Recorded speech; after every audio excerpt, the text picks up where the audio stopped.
Drone çantamın içerisinde neler taşıyorum? Bu çanta combo paketini aldığınızda içerisinden çıkan çanta. Bunun içerisinde neler sığdırdım, şimdi ona hep beraber bakacağız. Şimdi çantamızı açmadan hemen belirteyim. Her zaman bu şekilde taşımıyorum. Buradan uzak bir yere gideceksem, işte oranın videosunu çekeceksem, gezeceksem, orada YouTube'la alakalı içerik üreteceksem bu şekilde taşıyorum. Tabii daha fazla uzağa gideceksem de sırt çantasıyla gidiyorum ama bu şekilde gitmeyi de çok seviyorum. Hemen bunu da belirteyim, içerisinde fazla eşya çıkınca bunun ne gereği vardı diye söylemeyin. Hemen drone'umuzu açmadan evvel ilk ön gözünü açıyoruz. İlk ön gözünü açtığımızda hemen bak, drone bu tarafta, ben ise bu tarafına şarj adaptörünü koyuyorum. Kendinin orijinal adaptörü. Daha sonrasında içerisinde de kendinin orijinal USB tip C dönüştürücü kablosu var. Hemen bunu buraya koyduk. Aldıklarımızı hepsini, çıkardıklarımızı hepsini bu tarafa koyuyorum. Daha sonrasında bu göze herhangi bir şey katmıyorum. Sadece işte şarj aletini katıyorum. Hemen drone'umu bu şekilde açıyorum. Hemen bu şekilde göstereyim. İçi bu şekilde. Öncelikle drone'umuzu çıkartalım. Drone'umuz her zaman olmazsa olmazımız. Kumandamız. Tabii uçurabilmek için kumandamız da gerekiyor. En sonuncusunda da şarj hub. Bunlar hani normalde taşıdıklarım. Bataryaları bu şekilde genelde taşımıyorum ama gideceğim yere götürürken bu şekilde götürüyorum. Daha sonrasında hemen oraya varıp bu şekilde çıkarıp çantanın üst yerine yerleştiriyorum.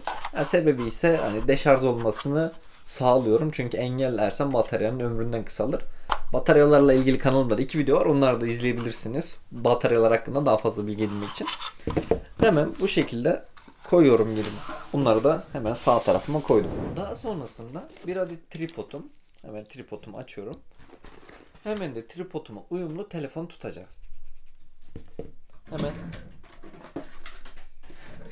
Hemen şu çalışmayan telefonumla göstereyim.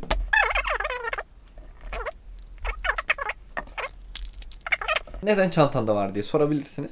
Hani YouTube'a içerik ürettiğimde kendimi çekmek durumunda kalabiliyorum işte bir şeyler anlatırken. Hemen bu şekilde ön kamerayla kendimi anlatıyorum. Veyahut da arka kamerayı alıyorum. Hemen bu şekilde anlatıyorum. Hani bunu taşımasak şöyle oluyor görüntü. Bunu elimle tutuyorum işte daha iyi tutabilmek için, telefonun büyük olduğundan. İşte kolum gözükebiliyor. Kendim bu şekilde gergin durabiliyorum.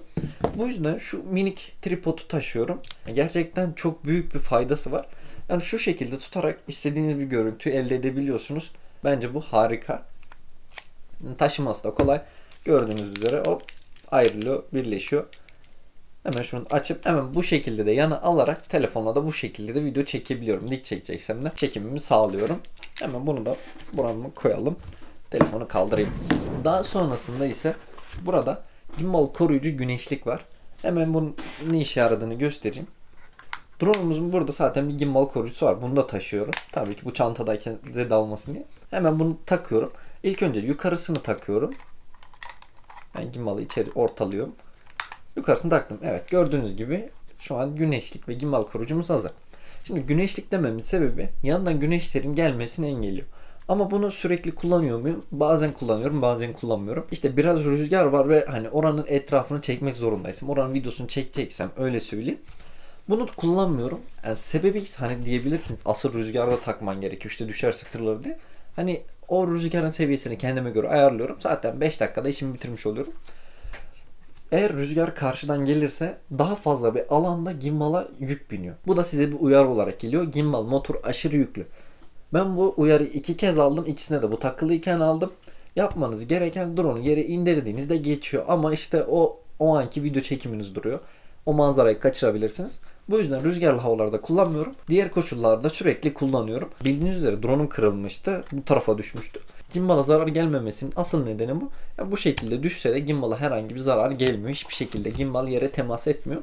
Yani nereden bulabilir derseniz ben bunu Çin'den almıştım. Yani bayağı ucuzdu ama işte buraya gelince 17 TL vergi ödeniyor. Giderseniz bir 3D yazıcısı olan birini bastırırsınız. Yani 35-40 liraya falan halledebilirsiniz bu ürünü. Daha sonrasında hemen burada bir kutumuz var. Acaba bu ne? Hemen açalım. Hemen açıyorum. Ve daha da gizemli bir şey çıktı içerisinden. Bu elimde görmüş olduğunuz 16 NdPl filtre. Yani drone'a almış olduğum bir filtre. Hemen şöyle çıkarayım, göstereyim. Bunları çıkarması da biraz sıkıntılı. Neyse çıkardım. Hemen şu şekilde görebilirsiniz. Yani filtre ne diye soracak olursanız filtre aslında bir güneş gözlüğü. Hemen drone'uma takayım. Hazır buraya kadar açmışım. Drone'uma da takayım görün. Hemen gimbal'ı şöyle hafiften tutuyorum. Üzerinden direkt geçirdiğimi bastırıveriyorum. Bitti. Şu an takıldı. Hani takımı gerçekten çok kolay. Çıkarımı da çok kolay. Arkadan hafiften asılı verdiğiniz mi geliyor. Yani drone'unuz artık bu şekilde bir güneş gözlüğüne sahip diye düşünebilirsiniz. Ben bunu neden yanımda taşıyorum? Aslında hemen göstereyim. Bende bundan toplam 3 tane var. Bu 16 ND, bu 32 ND. Bu da mevcu dedikleri işte güneş ışınları, denizi falan çekecekseniz çok fazla yansıyor ya. Bu yansımaları engelliyor. Gideceğim yerlere göre bunları değiştiriyorum tabii ki. Ben genelde video çekimlerimi ikindi saatlerinde yapıyorum. İşte 5, 6, 7 gibi.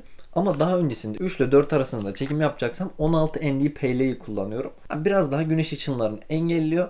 Yani daha güzel bir çekim sağlıyor. Eğer öğlen saatlerinde yapacaksanız 32 ND PL'yi kullanmanız gerekiyor. Dediğim gibi bu da deniz için. Tabii bunları gideceğim yere göre değiştiriyorum. Yani gördüğümüz bu şekilde hemen bunu da çıkarayım. Hemen gimbalımızı hafiften yere doğru tutuyorum. Arkasından asılı veriyorum. Çok güç falan harcamıyorum. Direkt elim dokandığında geliyor. Yani yukarıda da hiçbir şekilde düşmüyor. Sadece buradan temas etmesi gerekiyor elinizin. Hemen geri bunu yerine yerleştirdim. Normalde bu bez hepsinde ayrı ayrı geliyor. Poşetinde geliyordu. Ben bunu böyle içerisine geri kattım. Ne olur ne olmaz sürekli onu taşırım, kaybederim gibisinden. Bunu da hemen önüme koyuyorum. Daha sonrasında burası bitti. Burada bir tane koku gidericimiz var. Bu sürekli orada duruyor. Gelelim üst gözümüze. Üst gözümüz biraz daha aksesuar mantığıyla ilerliyor. Burada görmüş olduğumuz yedek pervane. Hani bunu neden yanıma taşıyorum? İşte uzak bir yere gittiğimde bunu ikili taşıyorum. A ve B. Tabi bunu takabilmem için de bir tane ufak kendinin orijinal tornavidası var. Yani şöyle göstereyim. Gerçekten çok ufak. Zaten bir elektronik tornavidası gördüyseniz onun boyutuyla aynı ağzı. Bunları yanımda taşıyorum. Yani ne olur ne olmaz işte pervane kırılır veyahut da pervane uyarısı verir. Yani taşırken zarar görebilir. O yüzden bir tane yedek pervane yanımda bulunduruyorum. Daha sonrasında hemen parça parça çıkarıyorum. Evet. Şimdi bunlar hemen şöyle elimde tutayım. Bunlar drone için bir ayaklık. Yani drone'un havada kalabilmesi için. Hatta hemen takarak göstereyim. Drone'umu da açayım. Güzel bir görüntümüz olsun. Hemen bunun yapımı gerçekten çok basit. Zaten yerleri belli. Hemen ileriye doğru katarak şu an tasarımını tamamladım. Tamam şunları tam oturtmadım. Çünkü çıkarırken biraz sıkıntı olabiliyor. Yani biraz uğraştırıyor. Yapmam gereken elimi bu şekilde tutuyorum. Şuradan hafif bastırıyorum. Yani burayı biraz gerdiriyorum. Ya da genişletiyorum tepeyi. Hemen aşağıdan bir tarafını takıyorum. Taktıktan sonra diğer tarafında otomatikman takılıyor. Gördüğünüz gibi ayaklıklar hazır. Ben bu aksesuarı her uçuşumda kullanıyor muyum? Kesinlikle kullanmıyorum. Hani çok nadir kullandığım oluyor. Sebebi ise YouTube'a içerik ürettiğimden dolayı mecbur konuşmak durumunda kalıyorum. İşte bir şeyler anlatıyorum. Bir şeyler anlatırken drone'u işte orada hareket ettirirsem, elimle almaya çalışırsam vesaire pervanenin sesi güzel bir görüntü vermiyor. Öyle söyleyeyim. Bunu olduğu gibi direkt yere indiriyorum. Bu şekilde kalıyor. Hani o yüzden güzel. Bunu da genelde olduğum yerlerde değil de uzağa bir yere gidersem yani işte çamur olabiliyor, su olabiliyor, toz olabiliyor. Bunları bilmediğimden dolayı bu ayaklıkla gidiyorum. Yani tasarımı da çok güzel. Çıkarması da çok basit. Hemen elimi biraz gerdiriyorum yine. Bir tarafını çıkarınca direkt geliyor. Şu an yine takayım. Önümüzde dursun. Hatta kalabalık olmasın. Bu şekilde yeri koyalım. Bayağı eşyalar dolmaya başladı. Daha sonrasında 3 tane aksesuar kaldı. Üçünü de bir anda çıkarıyorum. Evet şöyle elimde görmüş olduğunuz 3 tane aksesuarım var. Bunlar benim için biraz daha fazla önemli. Burada görmüş olduğumuz SD kart okuyucu. Burada micro SD kartı makro yapan ya da işte büyüten diyelim. Makro yapıyorum. Makro mu adı bilmiyorum. Burada ise USB'yi tip C'ye dönüştüren yani telefona USB takabileceğiniz bir dönüştürücü var. Hemen bunu da şöyle göstereyim. Drone'umda hafıza kartını aldım. Örnek veriyorum işte hafıza kartım doldu. Hemen takıyorum buraya. Düzgün takalım.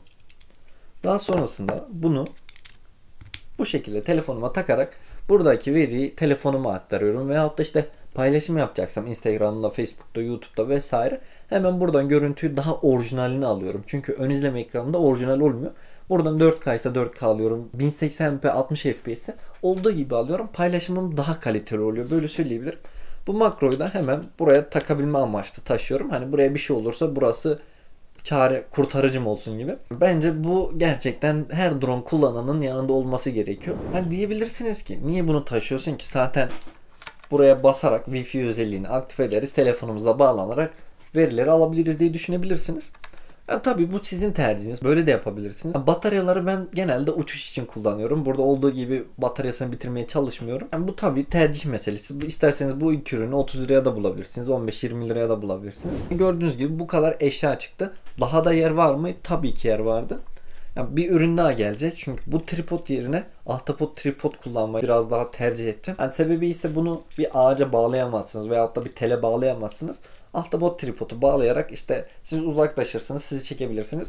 Bu tamamen işte video içeriği üreticisi için. Yani drone ile çekiyorsanız zaten hiç gerek yok. Şimdi bu kadar eşyayı çıkardık. Geri katalım değil mi? Belki ben bunları videoyu durdururum. Başka bir yerden getirdim. Hemen toplayalım geri. Bu üçünü de hemen buraya geri kattım. Daha sonrasında pervanemi katıyorum. Daha sonrasında tornavidamı katıyorum. Burada kalan hemen bu ayaklığını da katıyorum. Bunu böyle tercih ettim. Hani direkt daha küçüğü ama bütün olarak satılanı vardı. Bunu çiçek sepetinden aldım ama büyük ihtimalle 3D yazıcısı olan biri bunu üretti, bastı, bana gönderdi. Ama gerçekten sevdim ya. Bütün olsaydı bunu kullanamazdım. Yani şu şekilde hemen kayboluyor gözden. Yine üst göze koydum. Üst göze koyacaklarım bu kadar. Üst gözümüzü kapattım.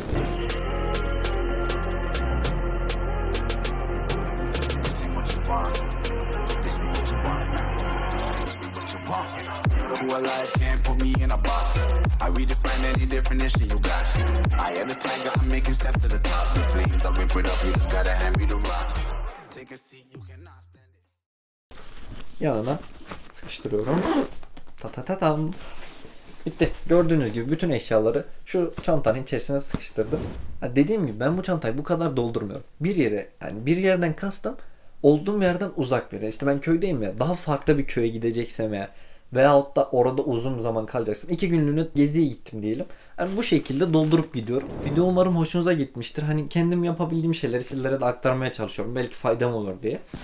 Video hoşunuza gittiyse videoya like atıp kanala abone olmayı unutmayınız. Ben videoda hiç bunları söylemiyorum. İşte bir animasyon geliyor. İşte YouTube kanalına tıklıyor, abone oluyor vesaire.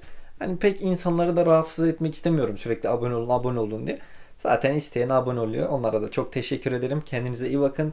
Gezgin drone, uçup drone.